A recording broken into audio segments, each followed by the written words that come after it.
What's going on, family? It's your boy Keys back with another one. Look, I want to talk to you about division because I want you to get out of that divided mentality thinking that God is calling you to live a divided life, because he's not calling you to live a divided life, especially amongst other followers of the word and other followers of Christ. We have to get out of that division amongst our life. We have to get out of that division amongst the church.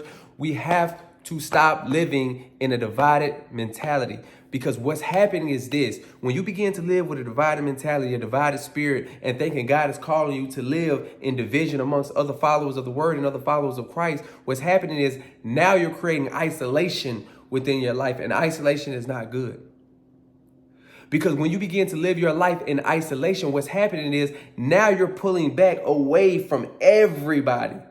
Not just people that don't follow the word, but also people that do follow the word. And what happens is when you living in that divided mentality and you living in that divided spirit and you creating that isolation within your life, now you're putting yourself in a position where you're condemning other people for how they live. Now you're judging other people for what they do in this life. And that's not what this life we live is about.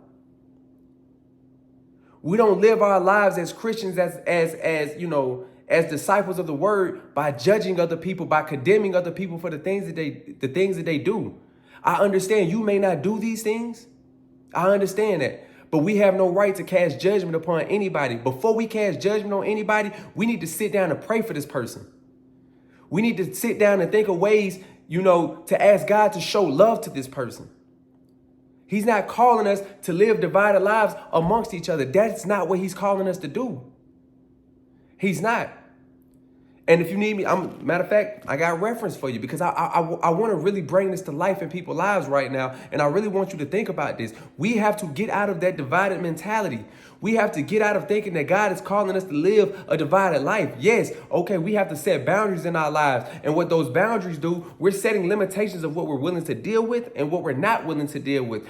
And that's not creating division or isolation amongst our lives. No, we're just letting people know, look, I ain't doing this. So if you're going to do this, I'm letting you know right now, that's not what's going on in my life. But when you begin to live in a divided mentality, now you're isolating yourself away from everybody.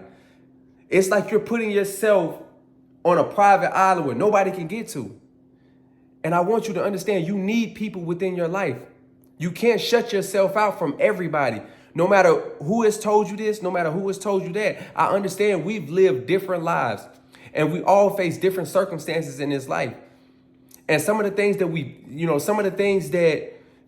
had going on in our lives has caused a lot of trust issues amongst other people. I was one of them. I didn't trust anybody. I'd be the first to tell you, I didn't even trust my own mom. And it's no disrespect to her. I love my mother. I just had an issue with trusting people. And with that issue of trusting people, it caused me to isolate myself away from people. And it caused me to look at people differently. And how I'm looking at these people, I'm judging these people. And I'm condemning these people to certain things because of the things that I've been through in my life. And that was wrong. That wasn't the right thing to do. God wasn't calling me to live a divided life amongst these people. No, I had to get rid of that divided mentality that I had, because it was toxic in my life. And it was also toxic in my walk with Christ, because it was pulling me away from everything, even God. I wasn't living in the way that God needed me to live, because I was living in a divided mentality, isolating myself from everybody.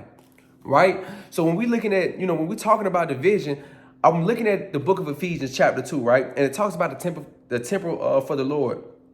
And so it says, so now you Gentiles are no longer strangers and foreigners.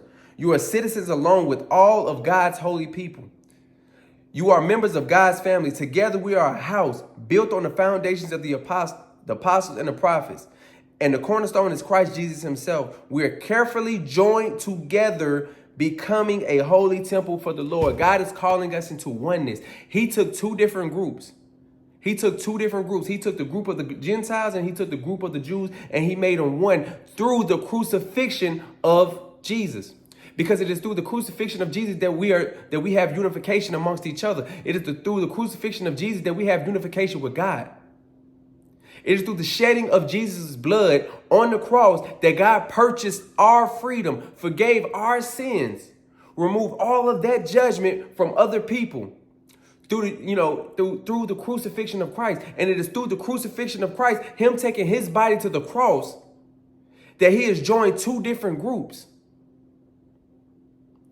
And so we have to understand that God is not calling us to live a divided life. He's calling us to one, especially followers of the word and followers of Christ. Look, we have to get out of that judgmental mentality. Because when you keep judging people and you keep creating division amongst yourself because you keep condemning people because of how they live, you're taking out the one thing that God gave you, which is grace. And I know a lot of people say things is black and white, and I agree. It's a lot of things in this life that is black and white. The word of God is black and white. But it's also one thing that God gives us that we need to be able to extend to other people. It is grace. It is grace. Because along this path of strengthening our relationship with God, we're going to make mistakes. And in those mistakes, we don't ever need to put ourselves in a position of judging other people or condemning them for the things that they have done or the things that they fall short of. These are things that you have to work for. When you look at relationships, these are things that you have to work for. So when you're building a relationship with God, when you're building a relationship with Him, it's something that you are working towards. And how do you work towards that relationship with God? Reading His word, prayer, worship, being amongst other followers of the word and other followers of Christ, gaining more insight, more knowledge so that your knowledge of God can grow. But you can't do that if you're living in a divided mentality. If you're living in a divided spirit, thinking that you are not called to be one with other followers of the word. No, people are going to make mistakes. People are going to fall short. We need to be able to give people grace in between that black and that white area. It's that gray area. And that gray area isn't saying, hey, you go out there and do whatever you want to do. No, that gray area is grace to understand, you know what? I know that it's a struggle because you've been doing this for 20 plus years. I know it is a struggle coming out of that habit and beginning to create a new habit, which is in God. I understand that. And we have to be able to show people that grace instead of condemning them every time that they fall short. I remember this was years ago, right? This was years ago when I was cutting hair. One of the it was a kid that came in. He was like 16. And the kid was talking about science, science and religion. And he said he believed more in science than in religion. And one of the barbers just immediately, you're going to hell. It's a divided mentality. He said, you're going to hell. And we looking like, man, this kid is 16. He has a lot to learn in his life. Because who he was right there at 16 years old, he may not be that at 18. He may not be that at 21. But what you did right then and there, you created a division amongst you and that person. Because now he's looking like, man, if this is how all Christians are, if this is how people that follow God is, I don't want that. That is not the life that I live. And we turn so many people away because of that divided mentality. We turn so many people away because of that divided spirit. Because we're so quick to judge and we're so quick to condemn people for the mistakes that they make or the things that they say. No, people deserve grace. God has given you grace. You make mistakes every day. How can you go cast judgment on somebody else for the mistakes that they made when you made the same mistakes? You probably gonna go out here and make another mistake tomorrow. But nobody is casting judgment on you. God is not casting judgment on you. He's not. He may be disappointed. He may be hurt. But He is not casting judgment on you. He is not saying, I'm done with this person. I'm done with you. No.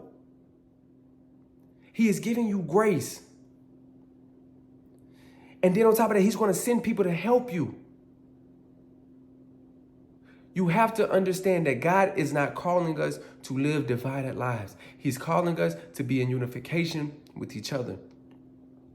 And we need to be able to understand it and understand how to operate in that. And in order to learn how to operate in that, we have to be able to get into His word.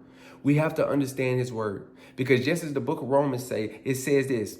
It says, be able to live in perfect harmony with each other. You need to be able to clothe yourselves with love. You need to be able to clothe yourselves with the fruit of the Spirit so that you can be able to live in perfect harmony with each other. It tells us, love each other genuinely. Don't just say that you love somebody. No, genuinely love these people. And I had to learn this for myself. That's why I thank God for my heart now. I thank God for my heart posture. Because now I see things completely different because I understand that God is calling us to live in harmony with each other.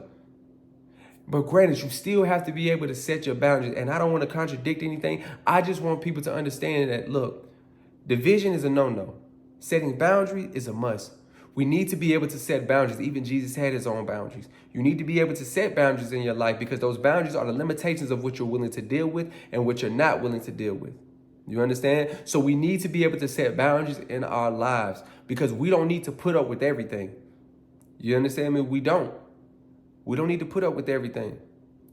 And before we begin to get into a divided mentality, we need to be able to pray for those individuals that may be pushing us towards that. We need to be able to pray. We need to be able to sit in silence with God. We need to be able to go to places of solitude to be able to be in his presence. Because God is not calling us to live a divided life. He's not. All right?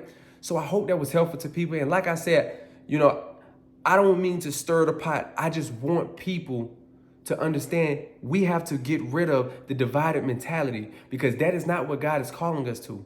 God is calling us to so much more in our lives, and it's going to involve everybody to do it. We're the house of the Lord. We are the house of the Lord. I love y'all.